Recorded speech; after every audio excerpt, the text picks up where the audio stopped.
Welcome to VNN, to our next episode of our discussion series with Ambassador Praveen Verma. And Hi, Bala. How are you? welcome to VNN, Praveen. Yeah. And this is our second meeting this year. We missed one last week we did one. Last week we did one, and So, a big gap. so what are the new things happening now? Apart from, I think one big thing in India was, of course, this Amrit Pal Singh Khalistan case, and now they say he's absconding. He's been declared a fugitive. Some say that he has been arrested and maybe taken somewhere.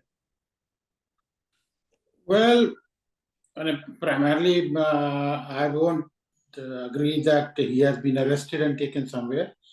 At best, they would have they would know where he is and they would have surrounded him and not let him go. Because once they arrest him, he has to be presented to a magistrate. Right.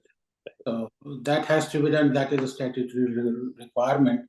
I don't know what special laws apply in these conditions, but then normally if you arrest somebody, you have to present to a magistrate and take custody. But not in the case of the NSA. If it's a National Security Act, I think they can hold him for 12 months without granting bail. But then I presume you would have to inform somebody, isn't it? Yeah, still they have to inform somebody. Yeah, they have to declare that he has been arrested. Yeah. Or just declare him a fugitive and then nobody knows where he is. And after a year, we don't know. That is in the realm of speculation, and he's already been killed and buried. So, but then this is an episode which should have happened sometime before, and I think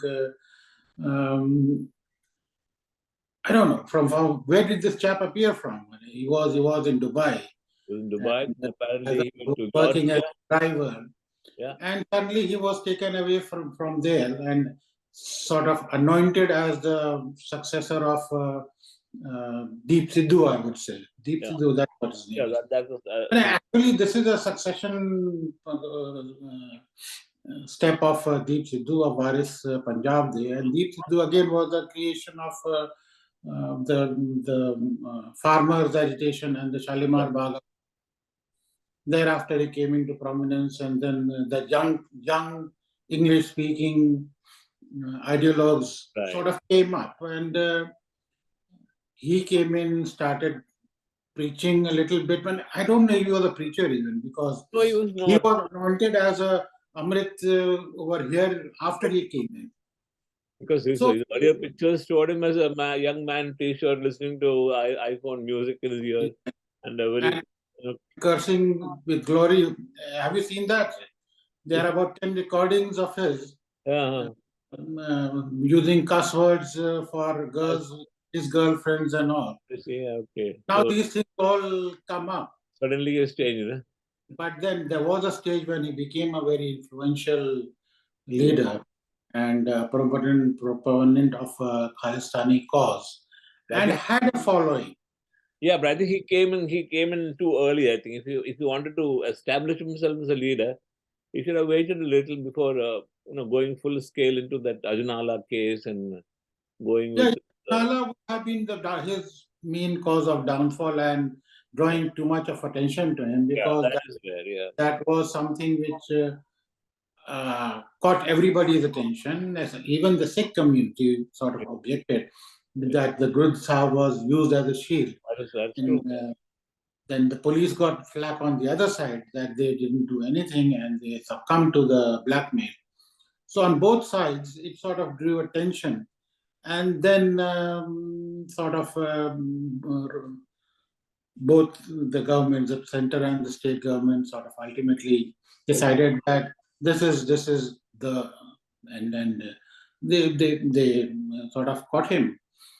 How he escaped, that is a different question, whether he was led to escape or he really escaped, or to say he's caught and he's kept somewhere.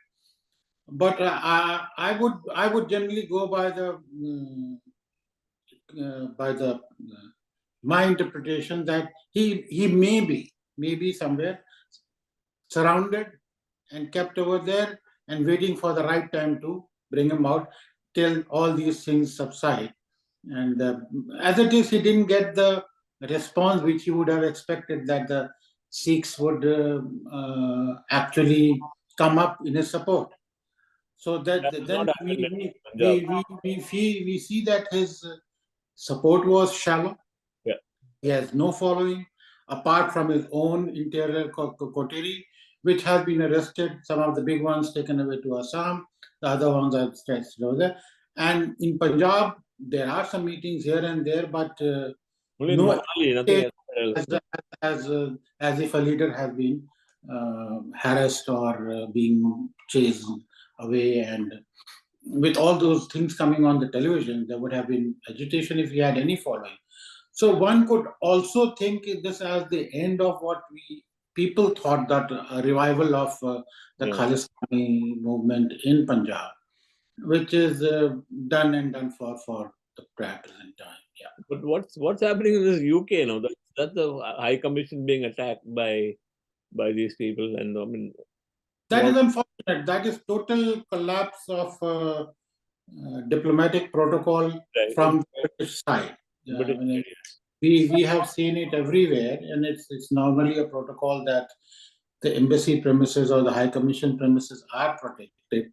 And there are people in charge of the intelligence coming out of that. Yeah. Now, this was an event, I'm sure there would be some intelligence reports with the local police authorities if they were not incompetent enough, and I don't think London police is incompetent. That's true, yeah. So there has been some lapse at some stage somewhere. I don't go along with the conspiracy theory that it was deliberately done to following the BBC and the Soros and everything. That this is something which the Brits or the Western world I think they were caught unaware. India. They were caught unaware. They didn't know. They didn't expect this sort of behavior. I think no, I think they would have known. That there is some sort of inefficiency or incompetence somewhere or down the line. That's it for sure, because somebody would have got the intelligence and they would say, hey, ye hota rehta hai. These. But the normal protocol is that the moment there is some intelligence, like here also in Toronto also, these guys are kept away from the door. Yeah. They are kept across. And you see, after the first episode, once we protested and everything happened, now when the second protest came in, there was a full barricade of police. Barricade, yeah, right. And you see, it's a busy road, so they cannot close the road. That is understandable.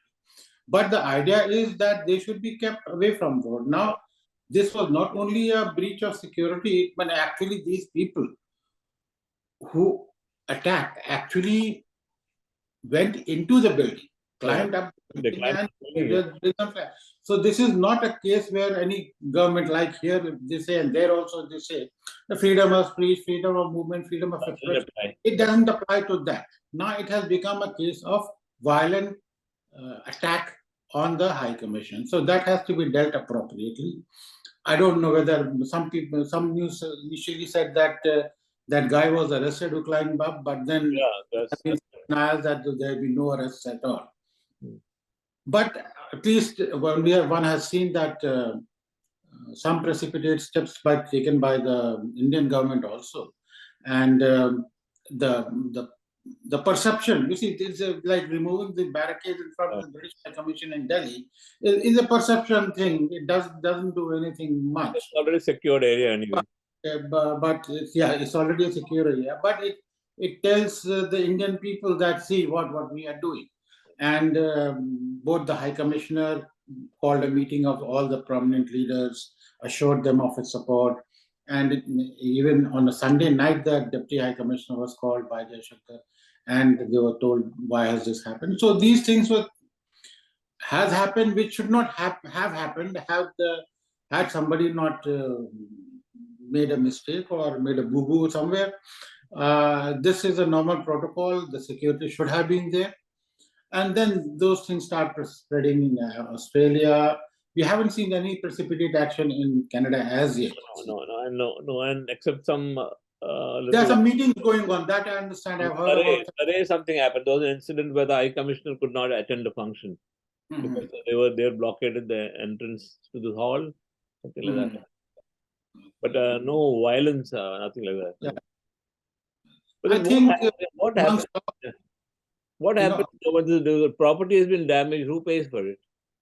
The UK High Commission, the High Commission in the UK. Who pays for the damage? I think the City of London or the British government. I don't know, but I think insurance company pays most of it. City of London would say take call from the insurance. But I don't. This is a very minor issue because the damage is not much, and ultimately it's a government of India property. So government of India is ultimately responsible to do the repairs. Now, whether they would want it to claim it from the British government is a different issue. They have to charge £1 million or something like that. I mean, they should send an invoice. But why can't the Indian government say put up its own security officials? You see, not allowed under the they would have to. The protocol is that the diplomatic missions are the responsibility of the host government. So it is their responsibility. So they have to provide it. Now, we do have our own security guards just when you enter the gates. And do we have our own securities? And like the guy who came out ultimately and pushed away this guy and took the flag back. I don't know whether it was a security guy or somebody else, but we do have our own security, yes. But these are security which is not visible because they will be incongruous with the local. But Americans do have their own security everywhere. Can afford it, fine. We can always have it, but then whether it's required or not, because the host government is already protecting it, and they are bound to protect it, and we trust in their protection. We do protect for their property; they protect our property. No, what happens next? I mean, this might die off very soon. This protest will go away. Yeah, but then there should be some sort of the same old story that India has been asking all these governments to keep a check on these Khalistani, so-called Khalistani proponents. And all of them keep on saying that freedom of press, freedom of movement, freedom of thought, we can't do anything.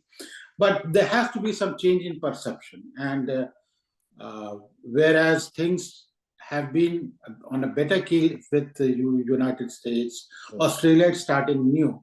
But with London also, we had a general understanding.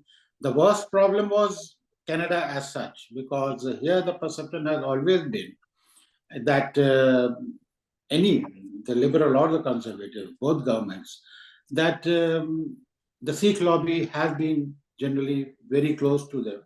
And you see, you and I have seen it over here. Not freedom of speech is one thing. Freedom of talking is another thing. You can do whatever you want. You do raise Palestine flag. Yeah, do whatever you want. Rally. Why do the politicians attend their functions? Yeah, that is the thing.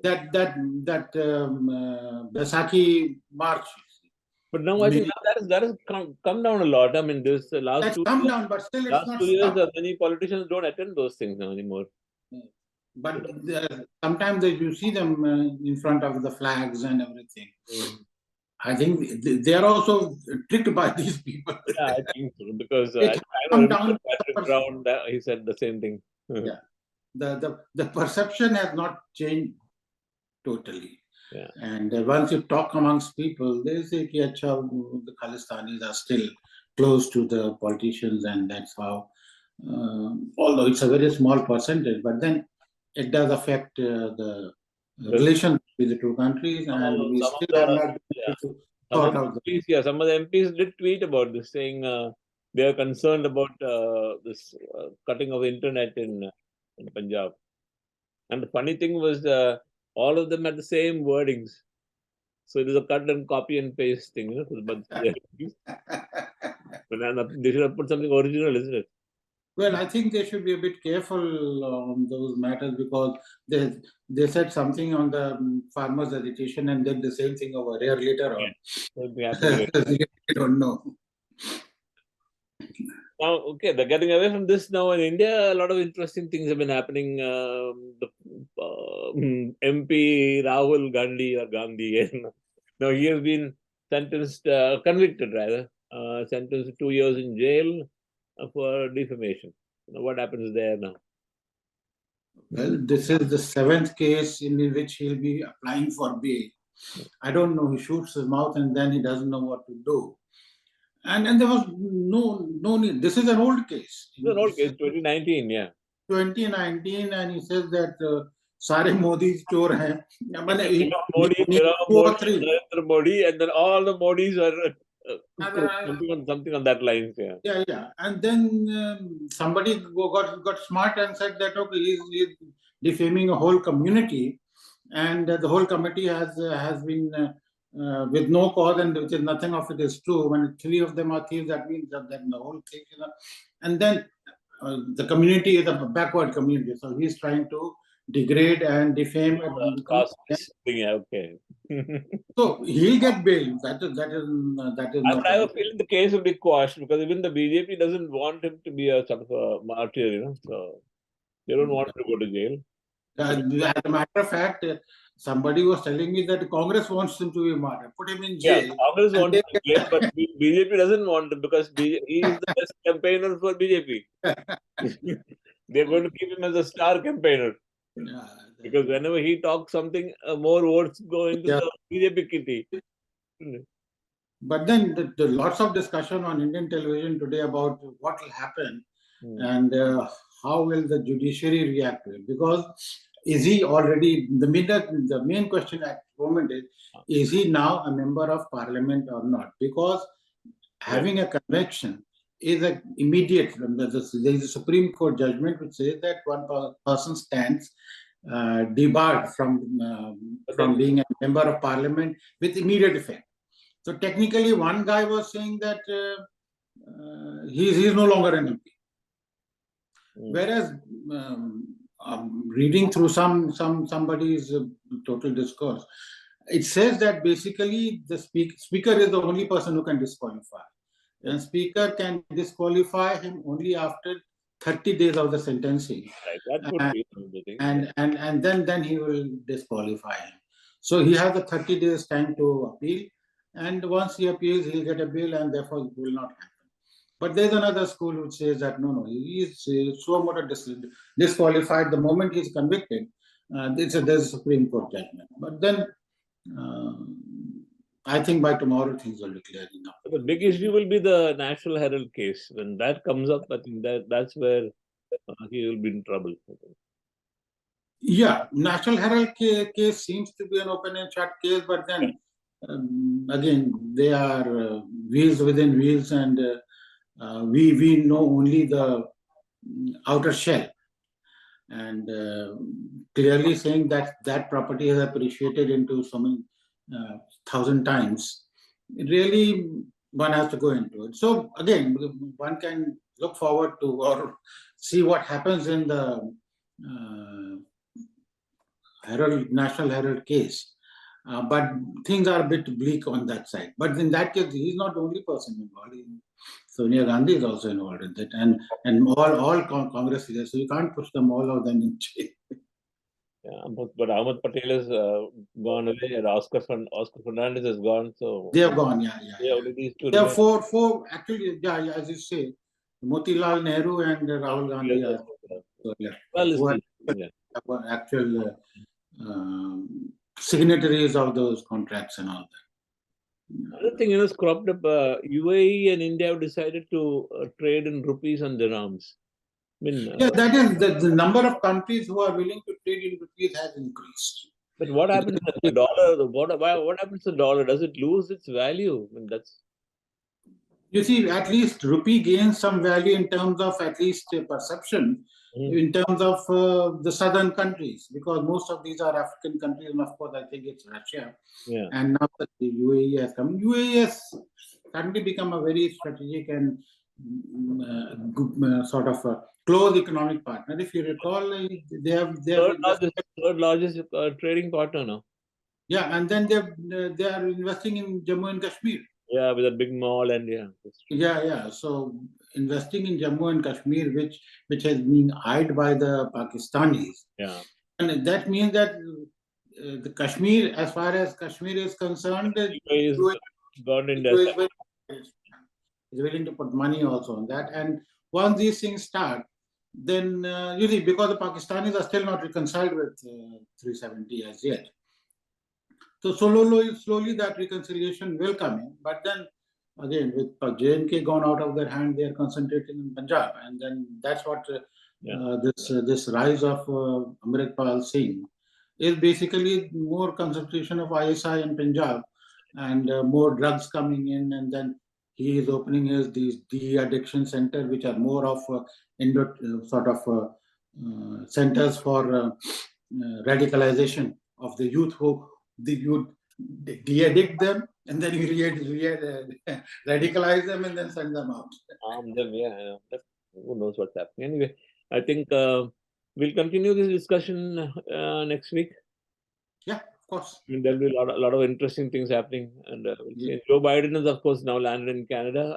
It's a brief, just 2 days. So I think this is more of a ceremonial visit to it sort of confidence building measures between the two countries, sort of coming together in difficult times. Anyway, these countries are very close in every field. Yeah.